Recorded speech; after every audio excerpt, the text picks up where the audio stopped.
Mummy जी, आज खाने में क्या बनाऊं? बहू, आज तुम्हारी पहली रसोई है, कुछ अच्छा सा स्वादिष्ट बनाओ। एक काम करो, दाल बाटी, पनीर की सब्जी और साथ में गेहूं का हलवा बना दो। ठीक है माँ जी। सुनो निकिता, जी बोलिए। हनीमून पर मनाली चलोगे घूमने? जैसा आपको ठीक लगे। तो ठीक है, मैं आज ही टिकट्स बुक कर लेता हूँ और तुम मनाली जाने की तैयारी शुरू करो। ठीक है जी। मैं कल के ही टिकट्स ट्राई करता हूँ बुक करने को, तो कल शाम को ही हम निकल जाएंगे। तब तक तुम सारी पैकिंग कर दो। ठीक है जी। वाह, मुझे तो यकीन ही नहीं हो रहा कि मैं मनाली जाने वाली हूँ, और वो भी अपने हनीमून पर। मैंने तो सपने में भी कभी सोचा नहीं था कि मेरी जिंदगी में ऐसा एक पल आएगा। चलो जल्दी से मैं पैकिंग कर देती हूँ। अरे, ये बहू कहाँ जाने की तैयारी कर रही है? उसने बैग भी निकाली है और उसके मायके वाले भी अभी तक नहीं आए हैं, तो आखिर ये कहाँ जाने की तैयारी कर रही है? चलो पैकिंग तो हो गई। बहू जी, माँ जी, ये बैग क्यों पैक कर रही है? कहाँ जाने की तैयारी हो रही है? माँ जी, हनीमून पर हम मनाली जा रहे हैं घूमने। हनीमून पर मनाली? हाँ माँ जी। बहू, ये आजकल के नए नए फैशन और तमाशे मुझे बिल्कुल पसंद नहीं। हमारे जमाने में तो शादी के बाद घर बसाना ही सबसे बड़ा सुख होता था। ये घूमना फिरना, बाहर जाना जैसी बातें तो कोई सोचता भी नहीं था। ये क्या बोल रहे हैं आप माँ जी? अरे, जीवन भर साथ ही रहने वाले हो ना, तो फिर कभी घूम लेना। अभी तुम्हारी नई नई शादी हुई है, अभी तो शुरुआत में तुम्हें अपने ससुराल वालों के साथ समय बिताना चाहिए, तभी तो किसकी पसंद क्या है वो जान पाएगी। ये क्या बात हुई कि शादी हुई नहीं, कि हम यहाँ जा रहे हैं, हम वहाँ जा रहे हैं? ये सब चोचले है बहू, चोचले, जो मुझे जरा सा भी पसंद नहीं। अब थोड़ी ना तुम लोग दूर हो रहे हो एक दूसरे से, जो तुम लोगों को समय बिताने के लिए बाहर जाके एक्स्ट्रा टाइम चाहिए, और एक हमारा समय था कि शादी के बाद पति कहीं और पत्नी कहीं और रहती थी। अब तुम लोग तो घर पे एक साथ रहते हैं पूरा टाइम, और उसके बाद भी तुम लोगों को समय बिताने के लिए कहीं और जाना है। ये सब इस घर में नहीं चलेगा बहू। माँ, टिकट्स तो मैंने बुक कर दिए। बुक कर दिए टिकट्स तो कैंसिल भी तो हो सकते हैं, कैंसिल करवा दे। अभी तो बहू को हम लोगों को समझने बुझने में टाइम जाएगा। अभी कहाँ इसको लेकर जा रहा है मनाली, बाद में इसको कभी घुमा लाना। और वैसे भी शादी में तुम इतने दिन की छुट्टी लेकर घर पे बैठे हुए थे, अब जा अपने काम पर जा, फालतू के पैसे कटेंगे तुम्हारे। जी माँ, कोई बात नहीं निकिता, हम कभी और चले जाएंगे। अब माँ बोल रही है तो माँ की भी बातें तो माननी पड़ेंगी ना। ठीक है जी, कोई बात नहीं। निकिता, जी, आपको कुछ चाहिए? देखो मैं तुम्हारे लिए सूट लेकर आया हूँ। सच में आप मेरे लिए सूट लाए हैं? अरे हाँ निकिता, ये लो पकड़ो, देखो इसे पहनकर, देखो फिटिंग बरोबर है ना। Thank you. बेटा, हाँ माँ। ये कौन सा चाल तक ला रहा है तू घर में? क्या ला रहा हूँ मैं माँ? ये जो तू अपनी बीवी के लिए सूट लेकर के आया है, अभी तुमने देखा है इस घर में कभी औरतों ने सूट पहना है? तुम्हारी माँ ने कभी सूट पहना है? अरे माँ, तो क्या हुआ, अगर आपने नहीं पहना तो आपकी बहू पहन लेगी। बस बहुत हो गया बेटा, बहुएं तो साड़ी में ही अच्छी लगती हैं। ये जो सूट लाया है वो मुझे दे, मैं अपनी बेटी को दे दूंगी। जी माँ। क्या बहुएं सूट नहीं पहनती हैं? ये साड़ी मुझसे संभली नहीं जा रही है। अगर इन्होंने मुझे सूट लाकर दे दिया और मैंने पहन लिया तो क्या बिगड़ जाएगा? अरे, किस घर की बहुएं सूट नहीं पहनती हैं? भाभी। अरे भाभी, माँ तो भले के लिए बोलती हैं, आप माँ की बातों पर ध्यान मत दीजिए। अरे उसको तो इतने दिनों का तजुर्बा है भाभी, इसलिए वो बोलती है। बाकी वो दिल की बुरी नहीं है, बहुत अच्छी है, आपका इतना ख्याल रखती है ना, इसीलिए हमेशा आपके आगे पीछे लगी रहती है। इसलिए भाभी, आप माँ की बातों पर गुस्सा मत होइएगा। दीपक। आया माँ। अरे बेटा, लड़की तो मुझे बहुत पसंद आई, तुम्हें अच्छी लगी? हाँ माँ, मुझे तो बहुत अच्छी लगी, अपने दीपक के लिए बहुत अच्छी रहेगी। आप दीपक से पूछिए उसे पसंद आई या नहीं। अरे बेटा, उसको पसंद आई तभी तो मैं बोल रही हूँ तुमसे। तो ठीक है माँ, शादी की तैयारियाँ जल्दी करो, अब दूसरी बहू भी आ जाएगी तुम्हारी कुछ दिन में। सही बोला बेटा। अच्छा है, अगर देवरानी आएगी तो मेरे काम में भी तो हाथ बटाएगी ना। अरे बहू, किस सोच में पड़ गई? अरे जाना, इसी खुशी में हम दोनों के लिए चाय बना कर लेकर आ। जी माँ जी, अभी लेकर के आती हूँ। अरे सरला, ये कमरा तो बहुत ही सुंदर लग रहा है। तुम्हें पता नहीं है कविता, ये कमरा मेरे छोटे बेटे के लिए है। अब तुम्हें पता ही है ना कविता कि मेरी छोटी बहू कितने अमीर घर की है। अब मैं उसको जैसे तैसे रूम दे दूंगी तो मेरी ही बेइज्जती होगी ना। इसलिए कविता, मैंने ये कमरा इंटीरियर डिजाइनर को बुलाकर डेकोरेट करवाया है। तभी सरला मैं कहूँ ये कमरा इतना सुंदर कैसे दिख रहा है। और सरला तुम्हें दान दहेज तो मोटा तगड़ा मिला होगा। तो और नहीं तो क्या कविता, तुम्हें पता है मेरी छोटी बहू के घर से कितना दान दहेज आया है। और ये बड़ी बहू खाली हाथ हिलाकर आई थी। मेरी छोटी बहू के साथ कोई कंपेयर कर ही नहीं सकता है, तो उसके लिए रूम और सब कुछ तो स्पेशल होना चाहिए ना। तो सरला अपनी छोटी बहू से तो मिलाओ। अरे कविता, इसीलिए तो मैं तुम्हें यहाँ लाई हूँ। शायद छोटी बहू अपने बाथरूम में होगी, जब वो बाहर आएगी तब तुम उससे मिल ही लेना। माँ जी सबके सामने मेरी बेइज्जती कर देते हैं। बड़ी बहू आई है तो उसका कोई गुण नहीं। छोटी बहू को हर समय सिर पर बिठाए रखती हैं, उसकी हर बात मानती हैं और जरा सी बात पर भी उसे कुछ नहीं कहती हैं। मैं घर का सारा काम पूरी मेहनत से करती हूँ, हर चीज में पूरी कोशिश रहती है मेरी कि कोई कमी न रहे, लेकिन फिर भी माँ जी को न जाने क्यों मुझ में हमेशा कोई न कोई गलती नजर आ जाती है। मैं मुस्कुराकर सह लेती हूँ, मगर मन के किसी कोने में ये बात चुप जाती है कि मेरी कोई कदर नहीं इस घर में। और वो छोटी बहू दहेज क्या लेकर आई, माँ जी उसके आगे पीछे घूमती रहती हैं और मुझे पूछती तक नहीं। अरे मेरे सामने तो वो बोलते ही थे, अभी रिश्तेदारों के सामने भी मेरी बुराई करते हैं। हैं छोटी, ये क्या पहन रखा है तूने? अरे बहू, आजकल की लड़कियों से कहाँ साड़ी संभाली जाती है। मैं तो बोलती हूँ ना बहू, अब से तुम भी सूट खरीद लिया करो अपने लिए। हाँ, ये वही सासू माँ है जिन्होंने हमेशा मुझे ज्ञान दिया था कि बहुएं तो साड़ी ही पहनती हैं। अरे बहू, मैं बोल रही हूँ, वो सुन रही है तू? जी माँ जी, आगे से तुम भी सूट पहन लिया करो। ठीक है माँ जी। चलो कोई बात नहीं, देवरानी की वजह से ही सही, माँ जी ने मुझे सूट पहनने की अनुमति तो दे दी, यही मेरे लिए बड़ी बात है। अरे बहू, तुम्हें कहाँ जाना था? जाना, अपनी तैयारी करना। जी माँ जी। चलो पैकिंग तो हो गई। अरे छोटी, कहाँ जाने की तैयारी हो रही है? अरे हाँ दीदी, कल हमारी गोवा की टिकट है हनीमून के लिए, तो बस उसी के लिए पैकिंग कर रही थी। क्या हनीमून के लिए? तुमने माँ जी से पूछा? अरे दीदी, पूछ करके ही तो पैकिंग कर रही हूँ। मैं तो भूल ही गई थी, वो तो माँ जी ने मुझे याद दिलाया। वो बोली तुम्हें गोवा जाने की तैयारी नहीं करनी है, तभी मैं आ गई दीदी इधर पैकिंग करने के लिए। अच्छा, ये माँ जी तो छोटी के आने के बाद पूरी की पूरी बदल गई हैं। जब हम लोग हनीमून के लिए बाहर जा रहे थे, तब माँ जी ने कितना सुनाया हमें कि ये सब चोचले हैं, उन्हें बिल्कुल पसंद नहीं। जीवन भर साथ ही रहना है तो बाद में घूम लेना, लेकिन बाद में तो कभी आया ही नहीं, हम तो कहीं जा ही नहीं पाए। और ये देखो, छोटी के आते ही माँ जी उसे खुद ही बोल रही है घूमने के लिए जाने को। क्या हुआ दीदी, क्या सोच में लग गए? अरे चली गई, पता नहीं उन्हें क्या हो गया। देखिए ना। क्या हुआ निकिता? जरा ये देखिए, छोटी के आए 2 दिन हुए नहीं, माँ जी तो इसे हनीमून पे गोवा भेज रहे हैं। आपको याद है ना, जब हमने हनीमून का प्लान किया था, तब कैसे माँ जी ने रोक दिया था कि इस समय परिवार को समय देना जरूरी है, अब तो दोनों को साथ में जिंदगी भर रहना ही है। आपको याद है ना, माँ जी कैसी कैसी बातें करती थी। अरे तो क्या हुआ निकिता, तुम हर बात में छोटी की तुलना अपने साथ करना बंद करो। अरे वो लोग घर में छोटे हैं, अगर माँ ने उनकी कोई जिद मान भी ली तो क्या हुआ? किसी को क्यों बुरा लगेगा? बुरा तो मुझे लगेगा ना।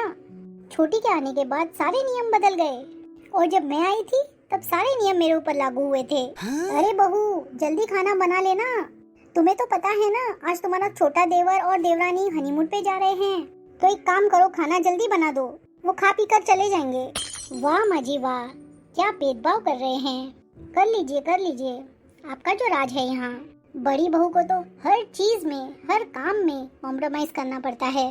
छोटी को सब मिल जाता है, लेकिन वहीं जब बड़ी आती है तो बड़ी के लिए सारे नियम तरह तरह के लागू हो जाते हैं।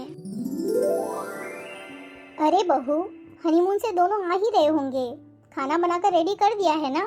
हाँ, और उनके रूम की साफ सफाई कर दी है ना? माँ जी, अरे बहू, तुम्हारे बारे में ही बात हो रही थी। बहुत लंबी आयु होगी बहू। नमस्ते माँ जी। अरे खुश रहो खुश रहो। नमस्ते दीदी। हाँ हाँ नमस्ते। अरे बहू, मेरा बेटा कहाँ है? मेरा बेटा नहीं दिख रहा है। अरे माँ जी, आते आते उनके कुछ दोस्त मिल गए थे, तो वो बाहर ही चले गए। वो बोले कि तुम जाओ घर पर, मैं आता हूँ थोड़ी देर में। अच्छा, तो बहू पूरा एंजॉय किया ना? हाँ माँ जी। जा जा बहू, जा फ्रेश हो ले, बहुत थकावट हुई होगी। हाँ माँ जी, अरे मैं तो बड़ी बहू से बोलना भूल ही गई। बड़ी बहू, इसे क्या हो गया? अभी अभी तो यही थी। अरे बहू, तुम्हारी शादी के बहुत दिन हो गए हैं, तो चलो ना, अभी चूल्हा पूजन का रस्म करवा देती हूँ। दोनों देवरानी और जेठानी मिलजुल करके काम करना आपसे। जी माँ जी। तो जल्दी किचन में आ जाओ बहू, तुम्हारे चूल्हा पूजे का रस्म करवा देती हूँ। नाश्ता तो बनाना होगा ना बहू, इसलिए जल्दी करो। जी माँ जी। सुनो बहू, आज तुम्हारा पहला दिन है किचन में। चलो अभी मैं जैसे बता रही हूँ तुम्हें चूल्हा पूजन के लिए, वैसे करती जाओ तुम। जी माँ जी। चलो, माँ जी ने तो आखिरकार छोटी से चूल्हा पूजन करवा ही लिया। अब अच्छी बात है, अब देवरानी मुझे काम में हाथ बटा देंगी ना, तो मेरा काम का बोझ भी कम हो जाएगा। बहू। हाँ माँ जी। बड़ी बहू कहाँ है बहू? अरे हाँ, बड़ी बहू आ गई। क्या हुआ माँ जी? बड़ी बहू, छोटी बहू को तो चूल्हा पूजन करवा दिया मैंने, तो तुम ऐसा करना, आज सुबह का खाना तुम बना लेना और शाम का खाना छोटी बहू बना लिया करेगी। और बात रही बाकी कामों के लिए, तो कुछ समय के लिए तुम वो सब काम संभाल लो।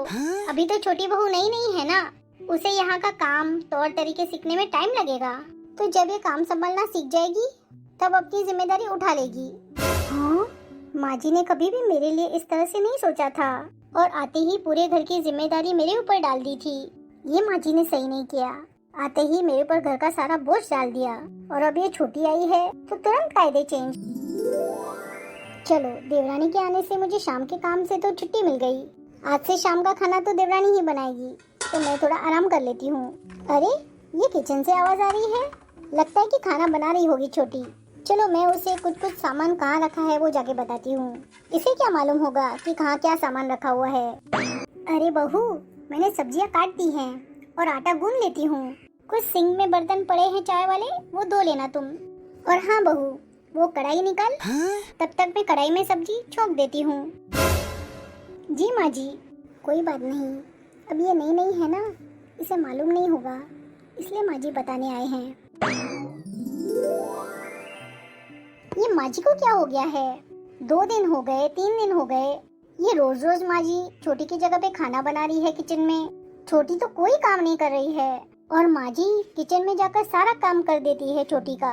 और ये देवर जी को भी नहीं दिख रहा है कि शाम को डेली का खाना माँ जी बना रहे हैं। क्या अभी माँ जी को बनाते हुए उनके शरीर में दर्द नहीं हो रहा है?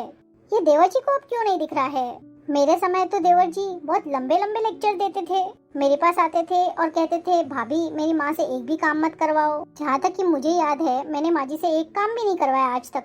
और यहाँ तक कि माँ जी भी किचन में कभी झांकते तक नहीं आई। कैसे खाना बना रही है बहू, कैसे क्या कर रही है, ये भी कभी देखने नहीं आई। घर में एक परिवार हो, चाहे कितने भी आ जाएं, ये छोटी क्या राजकुमारी है जो माँ जी इतना आगे पीछे करके उसके लग लग के काम कर रहे हैं? और ये देवर जी कहाँ गए हुए हैं? बीवी को सिखाने के लिए नहीं है कि मेरी माँ से काम मत करवाओ, तुम खुद काम करो। ये देखो, रात में खाना बनाई और रात के बर्तन ऐसे ही छोड़ दी, मैं धोऊं अब? अरे बहू। जी माँ जी। मेरे लिए ना इडली बना देना, आज मुझे इडली खाने का मन कर रहा है। और जरा जल्दी जल्दी करना, मुझे बड़ी भूख लगी है। माँ जी, मैं कैसे जल्दी जल्दी करूँ? सब लोगों का नाश्ता खाने का अलग अलग डिमांड रहता है। कोई बोल रहा है पोहा बनाने के लिए, कोई बोल रहा है पराठे बनाने के लिए, और अब आप बोल रही हैं इडली बनाने के लिए। और आप देखिए छोटी कैसे काम करती है, रात का सारा बर्तन सिंक में पड़ा हुआ है। अरे तो क्या हुआ बहू, अभी वो छोटी है ना, नई आई है, उस पर तुम कितना काम का बोझ डालोगी? अब वो इतना काम कर रही है ना, रात का खाना बना रही है ना, ये क्या कम है? और बर्तन 2-4 ही तो हैं, तुम ही धो लो। माँ जी, मैं अकेले कितना काम करूँ? सुबह का नाश्ता, दोपहर का खाना सब मैं ही बनाती हूँ। रात का कितना खाना बनाना पड़ता है, थोड़ा ही तो बनाना पड़ता है। कभी वो खिचड़ी लगा देती है, कभी वो बचे हुए रोटी का चूरमा बना देती है, और कई बार तो दोपहर का खाना इतना बच जाता है कि उसे बनाना ही नहीं पड़ता रात को। उसमें भी छोटी बर्तन नहीं धो रही है, और आप हैं कि उसी का साइड ले रही हैं। होने लगी ना तुम्हें जलन छोटी बहू से? मैंने तुम्हें शुरू में ही कहा था कि अभी छोटी बहू को काम करने का आदत नहीं है, धीरे धीरे सीख लेगी, उसके बाद करेगी ही। पर माँ जी, इतने दिन तो हो गए हैं, अभी तक वो एक्स्ट्रा कुछ काम भी नहीं करती है। सारे काम अकेले घर में मैं करती हूँ, मैं कितना करूँ माँ जी? झाड़ू भी लगाऊं, पोछा भी लगाऊं, खाना भी बनाऊं, कपड़े भी धोऊं। फिर छोटी क्या करती है? सिर्फ रात का खाना बनाती है ना। दोपहर के बर्तन भी मैं धोती हूँ, रात का खाना बनाती है तो रात के बर्तन भी धो के नहीं रख सकती है। अरे बहू, तुम्हें पता है ना वो कितने बड़े घर की बेटी है। यहाँ इतनी जल्दी कैसे सीख लेगी वो सारे काम। उसके घर पे तो नौकर चाकर 24 घंटे लगे हुए थे। यहाँ आने के बाद बेचारी रात का खाना बना रही है। ये क्या कम है? तो ठीक है माँ जी, जब उसे आपको आराम ही करवाना है ना तो आराम करवाइए, मैं नहीं कुछ बोलूंगी। लेकिन मेरे लिए भी माँ जी आपको कुछ सोचना पड़ेगा। खाना पीना मैं देख लूंगी, लेकिन हाँ झाड़ू पोछे के लिए आप बाई देख लीजिए। मेरे से अब नहीं होता है झाड़ू पोछा बर्तन। वाह बहू वाह, पहले यही सारा घर का काम तू अकेले करती थी, अब छोटी के आने के बाद तू बोल रही है कि झाड़ू पोछे वाली को लगाऊं। दिमाग है तुम्हारे पास कि नहीं? तुम्हें पता है ना कि आज तक मैंने कभी भी अपने घर में काम वाली को नहीं लगाया, तो दो दो बहुओं के आने के बाद भी मैं इस घर में काम वाली लगवाऊं? ये कभी नहीं हो सकता बहू। अब यहाँ खड़ी खड़ी मेरा मुंह मत देखो, जल्दी जल्दी हाथ चलाओ। नाश्ते की टेबल पर सब लोग बैठे हुए हैं। एक तो नाश्ता लेट से करवाएगी, दोपहर का खाना लेट से करवाएगी, और ऊपर से दिखा रही है कि कितना काम करी है घर में। बेटा, सुबह सुबह तुम दोनों कहाँ गए हुए थे? माँ, तुम दादी बनने वाली हो। क्या सच में बेटा? हाँ माँ, इसलिए मैं निकिता को सुबह सुबह क्लिनिक लेके गया था। चलो अच्छी बात है बेटा, अभी जाओ और ऑफिस जाने की तैयारी करो तुम। हाँ माँ। अरे बहू एक मिनट, इधर सुनो। हाँ माँ जी, जा बहू किचन में जल्दी जल्दी कुछ मीठा बना कर लेकर आ। ठीक है माँ जी। माँ। हाँ बेटा बोल। अरे वो निकिता माँ बनने वाली है, तो उसके ऊपर से थोड़ा काम का लोड तो कम करो ना माँ। अरे बेटा तू जानता नहीं है, जब औरतें माँ बनने वाली होती है ना तो उसे और काम करवाना चाहिए, ताकि बच्चा और माँ दोनों स्वस्थ हों। पर माँ, डॉक्टर ने तो कुछ और बोला है कि 3 महीना उससे बारी बारी चीज मत उठवाइएगा। अरे बेटा, तू डॉक्टर के चोचले नहीं जानता, ये सब डॉक्टर के चोचले हैं। हमारे जमाने में तो ऐसा कुछ भी नहीं होता था, हमने भी तो बच्चे पैदा किए ना बेटा। देखो तो एक दिन भी मैंने आराम किया नहीं ना, और मेरे बच्चे भी देखो 3-3 बच्चे हुए हैं और सारे ऐसे स्वस्थ मस्त हुए हैं। ये डॉक्टर तो तुझे आजकल पता ही है, फालतू का बेड रेस्ट बोल देते हैं, बाद में ऑपरेशन कर देते हैं। ये अच्छी बात है? अरे बेटा, ये आजकल के डॉक्टर हैं ना, नए नए आए हैं, वो हर समय सोचते हैं कि पैसे कैसे कमाए जाएं। तू तो जानता ही है ऑपरेशन में अच्छे खासे पैसे कमा लेते हैं वो, नॉर्मल में तो थोड़े ही पैसे मिलते हैं। इसीलिए तो तरह तरह के चोचले बताते हैं डॉक्टर लोग, ये खिलाया करो, वो पिलाया करो, इसे आराम दो, ये करो वो करो। ये सब चोचले हैं बेटा, तू डॉक्टर की बातों पर ध्यान ही मत देना। ठीक है माँ। मेरी इतनी तबीयत खराब लग रही है, उसके बाद भी मेरा हेल्प करने के लिए कोई नहीं आते हैं। अरे क्या हुआ बहू, खाना बनाया? दरअसल माँ जी आज मेरी तबीयत ठीक नहीं लग रही है। अरे बहू, ये प्रेगनेंसी में कभी तबीयत खराब होना, कभी अच्छा होना, ये सब तो चलता ही रहता है। तो इसका मतलब क्या, लोग काम छोड़ करके बैठ जाएंगे? माँ जी मेरी तबीयत सही नहीं लग रही है, इसलिए तो मैं बोल रही हूँ। छोटी बहू। हाँ माँ जी। अरे बहू, बड़े बहू की तबीयत सही नहीं लग रही है, तो तू ऐसा कर कि दोपहर का खाना आज तू बना ले। ये क्या बोल रहे हैं माँ जी, मेरी तो ड्यूटी रात का खाना बनाने के लिए है, दिन का खाना तो बड़ी दीदी को बनाना है ना, तो फिर मैं इनका काम क्यों करूँ? अरे बहू, आज बड़ी बहू की तबीयत ठीक नहीं है, तो आज दोपहर का देख लेना, शाम के खाने में मैं भी तुम्हारी मदद कर देती हूँ ना। जा, सिर्फ दाल और चावल ही तो बनाने हैं, सब्जी और चटनी और सलाद ये सब बड़ी बहू ने कर दिया है। जाओ बड़ी बहू, तुम आराम कर लो, और तू बहू जल्दी जल्दी हाथ चला। ये माँ जी कितनी जल्दी पलट गए, बड़ी दीदी माँ बनने वाली है तो सारे काम का बोझ मेरे ऊपर डाल दिया। ये क्या माँ जी, ये आप ठीक नहीं कर रही हैं, ये बोझ मेरे ऊपर पड़े इससे अच्छा मुझे कोई दिमाग लगाना ही पड़ेगा। ये रात के 8 बजने वाले हैं और बहू ने अभी तक खाने की तैयारी नहीं की। ये क्या कर रही है छोटी बहू? छोटी बहू। हाँ माँ जी। अरे बहू, रात के 8 बज रहे हैं, खाना नहीं बनाना है तुम्हें? माँ जी मेरी तबीयत सही नहीं लग रही है। क्या हुआ बहू? माँ जी आज दोपहर से ही मेरी तबीयत सही नहीं लग रही है, इसीलिए तो आज शाम को चाय भी नहीं बनाई, मेरे से आज खाना नहीं बन पाएगा माँ जी। कोई बात नहीं बहू, तू जा अपने कमरे में आराम कर। ठीक है माँ जी। बड़ी बहू। हाँ माँ जी। रात के खाने की तैयारी कर ले बहू। क्यों माँ जी, छोटी बनाती है ना रात का खाना। अरे बहू, उसकी तबीयत ठीक नहीं है, जा उसकी जगह पे तू ही काम कर ले। ये छोटी की कैसे तबीयत खराब हो गई है? 4 दिन हो गए हैं, अभी तक छोटी बोल रही है कि मेरी तबीयत में कुछ सुधार नहीं आया है। आखिरकार मैं अकेली कितना काम करते रहूं? अरे निकिता, तुम्हें क्या हुआ है? मेरी तबीयत ठीक नहीं है। अरे बहू खाना बना। आज काफी उल्टियाँ हुई हैं। बहुत वीकनेस हो रहा है शरीर में। मेरे से आज खाना नहीं बन पाएगा। माँ जी से जरा बोल दीजिए ना, छोटी को खाना बनाने के लिए बोल देंगे माँ जी। अच्छा ठीक है निकिता, तुम आराम करो, मैं माँ को जाके बोल देता हूँ। पता नहीं ये बहू कर क्या रही है। माँ। अरे बेटा, बहू क्या कर रही है? सुबह के 10 बज गए बेटा, नाश्ता कब तक बनेगा? माँ, निकिता की तबीयत ठीक नहीं है। क्या? अब हर रोज उसकी तबीयत खराब होने लगी?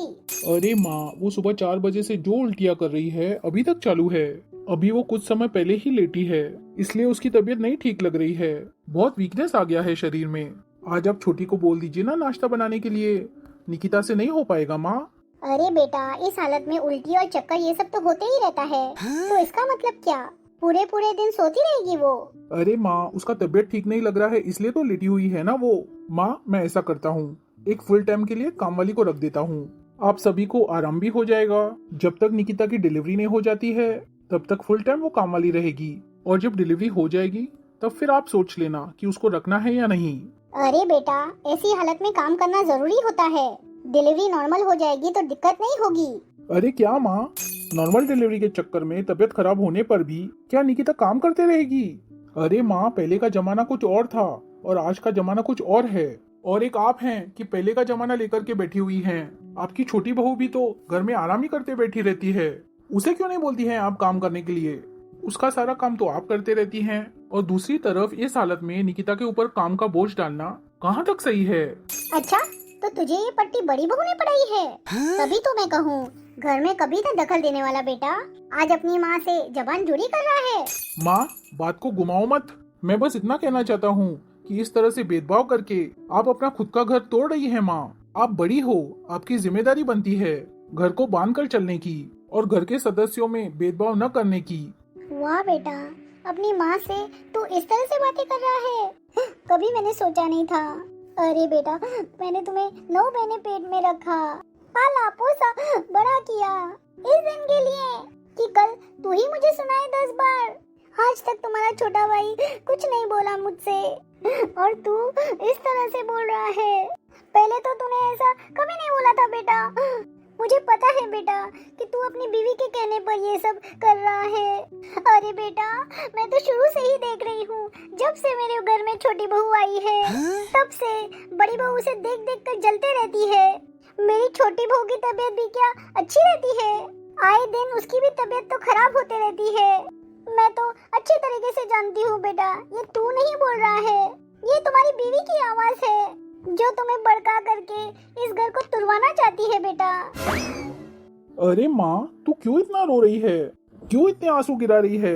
जब तुम्हारा बड़ा बेटा तुम्हारा नहीं रहा माँ, अब वो अपनी बीवी की चिंता करने लगा है। अब उनका भी नया परिवार आने वाला है, तो क्यों नहीं भैया को भाभी की चिंता होगी? क्यों तो उनके सामने रो धो करके दिखा रही है? उन पर कोई असर नहीं होने वाला है माँ तुम्हारी आंसुओं का। शांत हो, चुप हो जा। अरे बेटा, मैं कहाँ गलत बोल रही हूँ? मेरी बात बड़ी बहू समझती ही नहीं है। वो तो समझती है कि हमेशा मेरी सास मेरे साथ भेदभाव करती है।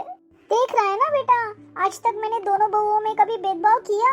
अरे छोटी बहू भी नई नई आई है, इसे नहीं पता घर का माहौल, तो काम थोड़ा स्लो करती है, तो इसलिए इसके साथ मैं भी कुछ मिलजुल करके काम कर लेती हूँ। तो देख लो अब तुम, पहले तो मेरी बहू बोलती थी, अब मेरा बेटा भी बोलने लगा है।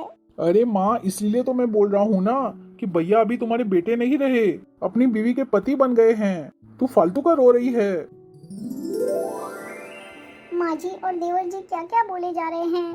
ऐसे नहीं है, मैं जान रही हूँ इस घर में लड़ाई क्यों हो रही है, सब जानती हूँ मैं, सब काम की वजह से। अगर मैं शांत होकर सब काम करती हूँ तो इनकी जरा सी भी आवाज नहीं निकलती, और मेरी तबीयत थोड़ी खराब क्या हो जाती है तो ये लोग तो घर में हंगामा ही चालू कर देते हैं। चलो कोई बात नहीं, जब मेरे नसीब में आराम लिखा ही नहीं है, दर्द में भी मर मर कर काम करना, तो मैं करूँगी ही। मेरे घर की शांति तो बनी रहेगी इससे। माँ जी, हाँ देखिए जरा, अभी अभी घर में कितना हंगामा हुआ, और अभी मैं देख रही हूँ दीदी जाके किचन में खाना बना रही हैं। इससे क्या साबित होता है माँ जी? यही ना कि आपका बेटा आपको 2-4 बातें सुनाए, तभी दीदी के मन को सुकून मिलेगा। अभी अभी देखा ना माँ जी, भैया ने आपको कितना सुनाया, और उसके बाद दीदी में ताकत आ गई खाना बनाने की। अभी तो वो उल्टी कर करके बीमार पड़ी हुई थी। अरे बहू, मैं खूब जानती हूँ इस बड़ी बहू को। अरे बहू, ये तो चाहती ही है कि मेरा पति सब पर शासन करे और मैं आराम करूँ। इसका पति मुझे 2-4 बातें सुनाकर गया, तभी इसके कलेजे में ठंडक पहुँची होगी और अब उठ के खाना बनाने लगी। पहले तो इसकी तबीयत खराब थी, उसके बाद कैसे शरीर में ताकत आ गई। आज तो मैं बड़ी बहू को छोड़ूंगी नहीं। तो और क्या माँ जी, अगर आप उसको छोड़ेंगे ना तो और वो सर पर चढ़ जाएगी आपके। अब लड़ाई देखने में और मजा आएगा। क्यों बहू, अभी अभी तो तुम्हारी तबीयत खराब थी, अब घर में लड़ाई होने के बाद तुम्हारे तबीयत में कैसे सुधार आ गई? माँ जी, आप गलत सोच रहे हैं। मैं तो गलत हूँ ही बहू, तू तो सही सोचती है ना, इसीलिए तो माँ और बेटे में लड़ाई लगवा रही है। अरे कैसी है तू? तुम्हारी माँ ने यही संस्कार दे करके भेजा है तुम्हें। जा बेटा, सास और बेटे में लड़ाई करके तू खुशी खुशी रहना। माँ जी, आप गलत सोच रहे हैं। मैंने ऐसा कभी नहीं सोचा था। मैं तो काम इसीलिए करने लगी कि घर में और लड़ाइयाँ न हो। अरे रहने दे बहू, तुम्हारी आदतें मैं अच्छे से जानती हूँ। अगर ऐसा सोचती ना तो मेरा बेटा मेरे से लड़ाई करने आता ही नहीं। अब तुम्हारे कलेजे में ठंड पड़ गई ना। अरे माँ जी छोड़िए ना, देख ले, ये देवरानी से तू जलती है ना, यही आ रही है मुझे चुप करवाने। माँ जी छोड़िए ना, चलिए ना यहाँ से, क्यों लड़ाई कर रहे हैं आप? अरे बहू, तो मैं क्या करूँ? ये ना आज इतना पाठ पढ़ाई है अपने पति को, जो मैं क्या बोलूँ। आज तक मेरे बेटे ने कभी भी मेरे साथ इस तरह से बात नहीं किया था। आज देखो, मेरा बेटा मेरा नहीं रहा बहू। छोड़िए ना माँ जी, चलिए यहाँ से। मैं कैसे क्या करूँ? मैं तो चाहती हूँ कि झगड़ा ना हो, और झगड़ा बढ़ ही रहा है। काम करो तो भी सुनो और बैठ जाओ तो भी सुनो। देखा बहू, बस थोड़ा सा बोलना था, अब देखो कैसे लाइन पे आ गई वो। अब आराम से कैसे काम हो रहा है सबका, तीनों टाइम का खाना भी बन रहा है। यही काम अगर वो पहले समझ के करती तो क्यों घर में लड़ाई होती।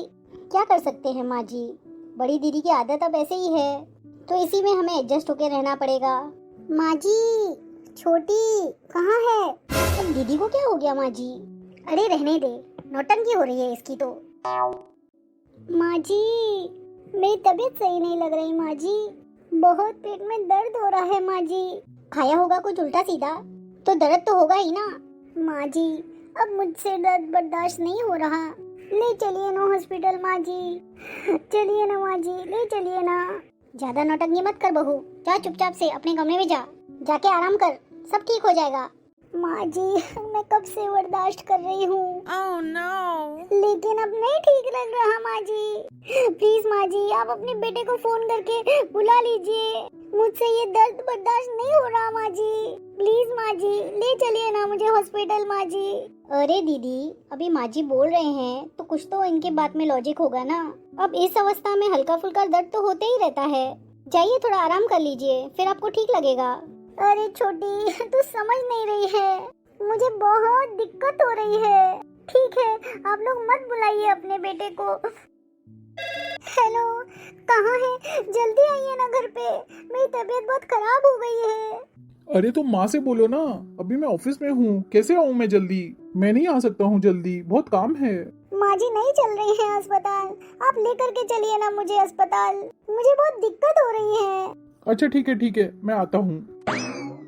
देखा ना माँ जी, इतनी जल्दी चुगली भी हो गई। होने दो, मुझे कोई फर्क नहीं पड़ता। ए माँ जी, दोपहर से ही दीदी और भैया अस्पताल गए हुए हैं, रात के 9 बज रहे हैं माँ जी, अभी तक वो आए नहीं हैं।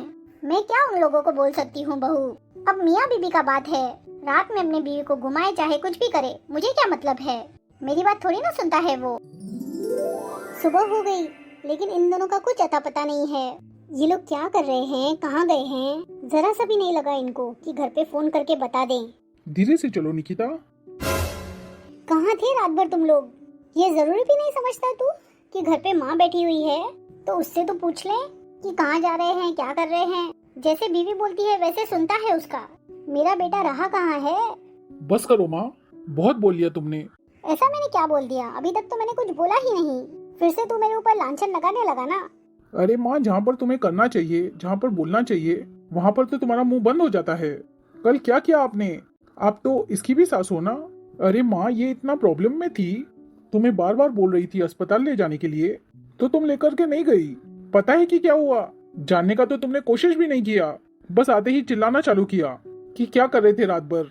अरे कैसी माँ हो तुम, और तुम उसे अस्पताल नहीं ले गई। मुझे खुद ऑफिस से आकर के इसे ले जाना पड़ा। ले जाते बहुत लेट हो गया था। अब हमारा बच्चा इस दुनिया में नहीं रहा माँ। अब तो खुश हो ना। क्या माँ, मैंने आपसे कितनी बार बोला कि इसकी तबीयत खराब है, इसे रेस्ट करने दो, लेकिन आपने जरा सा भी नहीं सुना। डॉक्टर ने भी बोला, लेकिन आपने क्या बोला कि डॉक्टर के ये सब चोचले हैं। हो गया नॉर्मल डिलीवरी, देख लो अपनी आंखों से। मैं बार बार आपसे बोलते रहा एक काम वाली को रख लेते हैं, लेकिन वो भी नहीं करने दिया तुमने। इससे भारी छोटा बड़ा सब काम करवाते गई। मैंने बार बार आपको बोला, मना भी किया, लेकिन तुमने मेरी एक ना सुनी। तुमने बोला कि ज्यादा काम करके इसकी नॉर्मल डिलीवरी हो जाएगी। क्यों नहीं सुना माँ तुमने? अब आप लोगों को तो मन में सुकून मिल गया होगा ना। अरे बेटा, मुझे क्या पता था कि ऐसे हो जाएगा। अरे माँ, कैसे नहीं जानती तुम भी तो एक औरत हो ना। तुम भी जानती हो ना कि ऐसे हालत में कैसे रखना पड़ता है बहू को। भारी सामान नहीं उठाना पड़ता है, लेकिन तुमने इससे कभी नहीं बताया, उल्टा इससे ही करवाया सब। तुमने इससे सब बारी काम करवाया। तुम्हारी छोटी बहू इतने पैसे लेकर के आई तो इसको आराम करवाना है तुम्हें। बड़ी बहू कुछ लेकर नहीं आई है तो इसे दिन रात नौकर जैसा व्यवहार किया। अरे माँ, ये कहाँ का न्याय है? माँ, आपकी 2 बहुएं हैं ना, दोनों आपके लिए सम्मान होनी चाहिए, लेकिन नहीं, एक को नीचा दिखाना है और एक को ऊपर चढ़ाना है। जब से निकिता इस घर में बहू बनकर आई है, इस पे सारे नियम थोप दिए तुमने। और जब से तुम्हारी छोटी बहू घर में आई, उसके ऊपर कोई भी नियम नहीं, कोई भी पाबंदी नहीं। और ऊपर से मैं इसे ही समझाता रहा कि तुम सही से रहो, माँ और छोटी के साथ अच्छा सा व्यवहार किया करो। और तुम मुझे ही लांछन लगाती रही कि तुम अपनी बीवी के बात में आकर के मेरे से लड़ाई करता है। अरे माँ, मैं लड़ाई नहीं किया हूँ, मैं तो तुम्हें समझाने की कोशिश करता था, लेकिन तुमने नहीं सुना। तुम्हारा बुरा तो नहीं हुआ ना माँ, हमारा बुरा हुआ। हमारा बच्चा नहीं रहा। अब तो तुम लोग खुश हो ना माँ? चलो निकिता, अब मेरा यहाँ रहने का जरा सा भी इच्छा नहीं रहा। अरे बेटा, कहाँ जा रहा है तू? अरे माँ, मैं कहीं भी जाऊँ, लेकिन यहाँ तो मैं एक पल भी नहीं रुकूंगा। बड़ी बहू आपकी नजर में तो कुछ नहीं न थी, तो रहिए आप छोटी बहू और छोटे बेटे के साथ। अब मैंने मन बना लिया है कि मुझे यहाँ पे नहीं रहना। चलो निकिता, अब मुझे यहाँ एक पल भी नहीं रुकना है। जब मेरी माँ मेरी है ही नहीं तो मैं यहाँ क्यों रुकूं?